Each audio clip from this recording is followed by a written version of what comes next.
नमस्कार दोस्तों, स्वागत है आपका हमारे चैनल में। आज हम बात करेंगे स्वामी विवेकानंद जी के बारे में।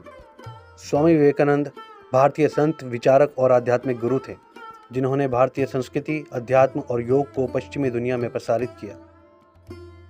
वे अपने ओजस्वी विचारों, प्रेरक वक्तव्यों और मानवता के प्रति अपने अद्वितीय दृष्टिकोण के लिए विश्व भर में प्रसिद्ध हैं। स्वामी विवेकानंद जी का जीवन संघर्ष, समर्पण और मानवता के प्रति सेवा का प्रतीक है।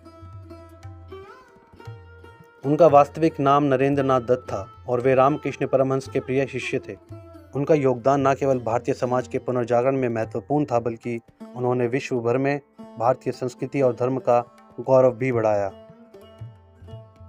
स्वामी विवेकानंद जी का जन्म 12 जनवरी 1863 को कोलकाता के एक संपन्न परिवार में हुआ था। उनके पिता विश्वनाथ दत्त एक वकील थे और उनकी मां भुवनेश्वरी देवी एक धार्मिक महिला थी। नरेंद्र नाथ दत्त जी बचपन से ही बहुत बुद्धिमान, जिज्ञासु और साहसी थे। वे प्रश्न पूछने की प्रवृत्ति रखते थे और सभी उत्तरों को तर्क की कसौटी पर परखते थे।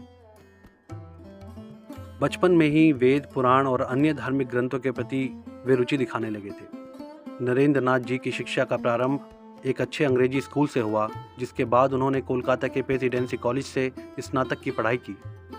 उनका ज्ञान दर्शन शास्त्र, इतिहास, साहित्य और विज्ञान में था, परंतु जितना वे पढ़ते गए, उनके मन में ईश्वर और आत्मा के बारे में जानने की इच्छा उतनी ही बढ़ती गई।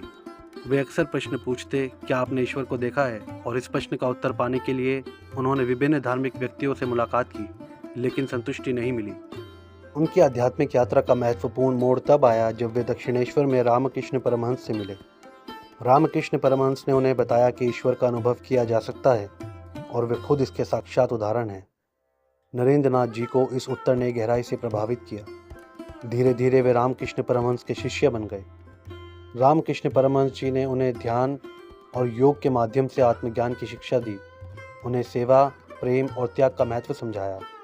1886 में रामकृष्ण परमहंस जी के देहवासन के बाद नरेंद्र नाथ दत्त जी ने संन्यास ले लिया और वे स्वामी विवेकानंद कहलाए।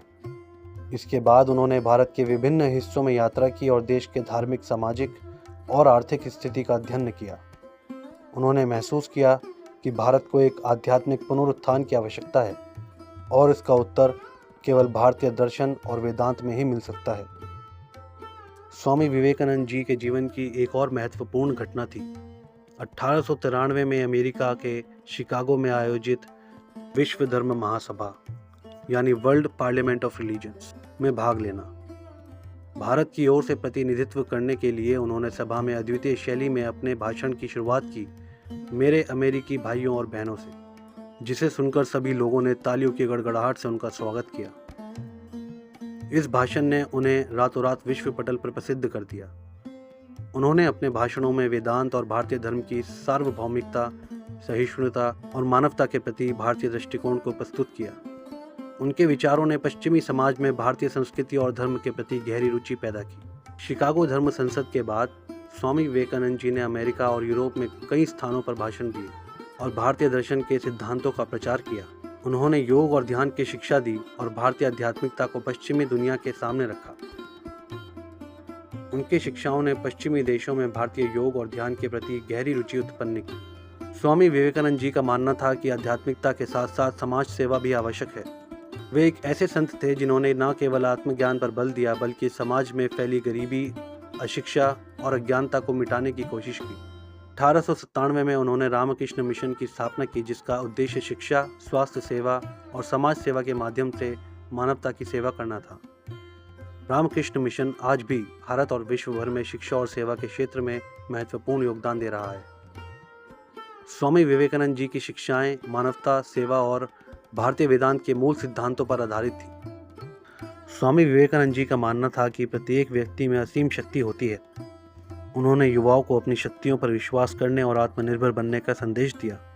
उनका प्रसिद्ध वाक्य, उठो, जागो और तब तक मत रुको जब तक लक्ष्य की प्राप्ति ना हो जाए, युवाओं को प्रेरित करने वाला बन गया। वे मानते थे कि धर्म और विज्ञान के बीच कोई विरोधाभास नहीं है। वेदांत के सिद्धांतों के साथ साथ आधुनिक विज्ञान का ज्ञान भी आवश्यक है। उन्होंने तर्क और विवेक का सहारा लेकर धर्म की व्याख्या की। स्वामी विवेकानंद जी ने कहा कि जीव सेवा ही शिव सेवा है, अर्थात मनुष्य की सेवा ही ईश्वर की सेवा है। उन्होंने गरीबों, दलितों और समाज के पिछड़े वर्गों की सेवा करने पर बल दिया। उनके विचार में धर्म केवल व्यक्तिगत मोक्ष के लिए नहीं बल्कि समाज के कल्याण के लिए है। वे राष्ट्रवाद के समर्थक थे और मानते थे कि भारत का उत्थान उसकी सांस्कृतिक और आध्यात्मिक धरोहर को पुनर्जीवित करके ही संभव है। उन्होंने भारतीय युवाओं को अपने देश के लिए काम करने और इसे महान बनाने का आह्वान किया। स्वामी विवेकानंद जी का जीवन भले ही छोटा था, लेकिन उनका योगदान अपार था। 39 वर्षों की अल्प आयु में 4 जुलाई 1902 को बेलूर मठ में उनका निधन हो गया। लेकिन उनके विचार, शिक्षाएं और उनका जीवन आज भी लाखों लोगों को प्रेरित करता है। उनकी शिक्षा और विचारों पर आधारित रामकृष्ण मिशन आज भी समाज सेवा, शिक्षा और आध्यात्मिकता के क्षेत्र में काम कर रहा है। उनके विचार आज भी युवाओं को प्रेरित करते हैं और भारतीय संस्कृति का गौरव बढ़ाते हैं। स्वामी विवेकानंद जी ने भारत को विश्व के सामने एक नए दृष्टिकोण से प्रस्तुत किया और भारतीय अध्यात्म और संस्कृति को वैश्विक पहचान दिलाई। उनके जीवन का हर पहलू, चाहे वह उनकी शिक्षा हो, समाज सेवा हो या उनके विचार हो, सभी के लिए प्रेरणादायक है। स्वामी विवेकानंद जी को नमन करते हुए आप सभी का धन्यवाद। मिलते हैं अगली वीडियो में। नमस्कार।